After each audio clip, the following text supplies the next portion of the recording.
जानलेवा थकान, कहीं यह माइस्थीनिया रोग तो नहीं? कहीं आप थोड़ा चलने या थोड़ा सा व्यायाम करने के बाद पूरी तरह थक तो नहीं जाते? या कभी बालों में कंघी करते वक्त कठिनाई लगती हो, या घर गृहस्थी का थोड़ा सा काम करने के बाद इतनी थकान लगती हो कि जैसे शरीर में जान ही नहीं रह गई हो? तो आप यह समझ लीजिए कि आप शायद माइस्थीनिया रोग से पीड़ित हो सकते हैं। यह माइस्थीनिया रोग या तो पैदाइशी होती है या फिर अत्यधिक शारीरिक परिश्रम या अत्यधिक इन्फेक्शन के कारण होता है। कभी कभी ज्यादा ठंड या अत्यधिक गर्मी भी इस रोग को पैदा करने के लिए जिम्मेदार हो सकती है। नवयुवतियां भी प्रथम मासिक धर्म के पहले या बाद में माइस्थीनिया की शिकार हो सकती है। कभी कभी जबरदस्त उत्तेजना, तनाव के कारण भी माइस्थीनिया पनप सकता है। माइस्थीनिया किसी भी आयु की महिला या पुरुष को हो सकता है, लेकिन पुरुषों की तुलना में यह रोग महिलाओं में ज्यादा और कम आयु में होता है। माइस्थीनिया रोग क्यों होता है? माइस्थीनिया के मरीज के खून में एसिटाइल कोलिन रेसिप्ट नामक रासायनिक तत्व की कमी होती है। इस रासायनिक तत्व का काम शरीर की मांसपेशियों को क्रियाशील व ऊर्जा से भरपूर बनाए रखना है। इस तत्व की कमी के कारण मांसपेशियां ढीली व सुस्त हो जाती हैं, जिसके परिणाम स्वरूप माइस्थीनिया के रोगी को हल्का चलने या कम करने से ऐसा लगता है कि जैसे शरीर से प्राण ही निकल गए हो। माइस्थीनिया रोग में छाती की एक विशेष ग्रंथि का अहम रोल। माइस्थीनिया रोग का मुख्य कारण सामने की छाती के अंदर एक विशेष ग्रंथि का आकार में बड़ा होना होता है। छाती की इस विशेष ग्रंथि को मेडिकल भाषा में मेथाइमस ग्लैंड कहते हैं। यह थाइमस ग्रंथि छाती के अंदर दिल के बाहरी सतह पर होती है। अक्सर इस थाइमस ग्रंथि में ट्यूमर होता है, जिसकी वजह से ये आकार में बड़ी हो जाती है। माइस्थीनिया रोग की 90% मरीजों में यह थाइमस ग्रंथि ही जिम्मेदार होती है। बाकी 10% माइस्थीनिया रोगियों में ऑटो इम्यून रोग जिम्मेदार होते हैं। शराबी आंखें और निस्तेज चेहरा माइस्थीनिया रोग की पहचान। प्रारंभिक अवस्था में माइस्थीनिया का रोगी बालों में कंघी करने में दिक्कत महसूस करता है। अगर किसी बहुत ही हल्के सामान को उठाना पड़े तो माइस्थीनिया का रोगी थककर चूर हो जाता है। सीढ़ियों पर 2 से 3 कदम चलने पर या साधारण चलने पर या धीमी गति से दौड़ने पर मरीज कठिनाई महसूस करने लगता है।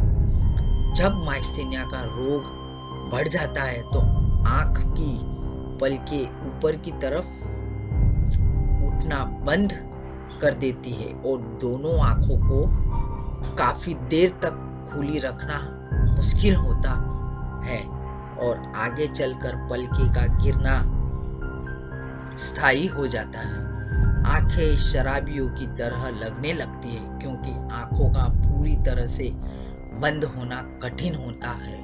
माइस्थीनिया का मरीज किसी विशेष वस्तु पर अपनी दोनों आंखों को केंद्रित करने की क्षमता खो देता है और उसी एक ही वस्तु के 2 प्रतिबिंब दिखते हैं। माइस्थीनिया के रोगी का चेहरा बिल्कुल भाव रहित व शून्य हो जाता है। होंठ बाहर की तरफ ज्यादा निकल आते हैं। माइस्थीनिया का मरीज जब मुस्कुराने की कोशिश करता है तो ऐसा लगता है जैसे वह गुर्रा रहा हो। निचला जबड़ा भी नीचे की तरफ काफी झुक जाता है। माइस्थीनिया में पानी पीने में कठिनाई। पानी पीते वक्त पानी रोगी की नाक से निकलना शुरू हो जाता है। खाना खाते वक्त मरीज को घुटन सा आभास होने लगता है। मुंह के कोने से लार या पानी गिरना शुरू हो जाता है और उसे जोर से बोलने पर कठिनाई का सामना करना पड़ता है। माइस्थीनिया का मरीज जोर से गिनती नहीं गिन सकता। उसकी आवाज़ गिनती गिनने के समय पहले धीमी होगी, फिर फुसफुसाहट में बदल जाएगी। अगर इलाज में लापरवाही बरती जाती है तो खाना खाने में और सांस लेने में कठिनाई और बढ़ जाती है और एक स्थिति ऐसी आती है कि मरीज की जान खतरे में पड़ जाती है। इसलिए माइस्थीनिया रोग के शुरुआती दिनों में ही एक मुफ्त इलाज की संभावनाएं तलाशनी शुरू कर देनी चाहिए। नवजात शिशु में भी माइस्थीनिया रोग से अछूते नहीं। एक माइस्थीनिया रोग से पीड़ित मां का नवजात शिशु जन्म से ही माइस्थीनिया के लक्षण प्रदर्शित कर सकता है, क्योंकि विध्वंसक तत्व ACR एंटीबॉडी माता के खून से नवजात शिशु के खून में ट्रांसफर हो जाता है। इसका परिणाम यह होता है कि नवजात शिशु को स्तनपान के दौरान दूध को घुटकने में कठिनाई होती है और जिसकी वजह से नवजात शिशु की सांस फूल जाती है और जान पर बन जाती है। नवजात शिशु का रोना भी स्वस्थ बच्चे के रोने की तुलना में कम हो जाता है। माइस्थीनिया रोग से ग्रसित नवजात शिशु भी अपनी आंखें ठीक से खोल नहीं पाते। स्त्री रोग विशेषज्ञ डॉक्टर को चाहिए कि वह माइस्थीनिया रोग से पीड़ित गर्भवती महिलाओं के इलाज में विशेष सावधानी बरते और साथ ही साथ प्रसव के बाद नवजात शिशु में माइस्थीनिया होने की प्रबल संभावना को भी ध्यान में रखे और ऐसी गर्भवती महिलाओं की डिलीवरी ऐसे बड़े अस्पतालों में करवाए जहां नवजात शिशु रोग विशेषज्ञ की उपलब्धता में हो। माइस्थीनिया में सर्जरी का अहम रोल।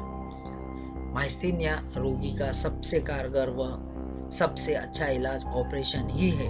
इस ऑपरेशन में दोषी थाइमस ग्रंथि को मरीज की छाती से पूर्णतः निकाल। सर्जरी के 4 फायदे होते हैं। एक तो देखा गया है कि अधिकतर माइस्थीनिया के मरीजों में थाइमस ग्रंथि निकाल देने के माइस्थीनिया का रोग पूरी तरह से ठीक हो जाता है।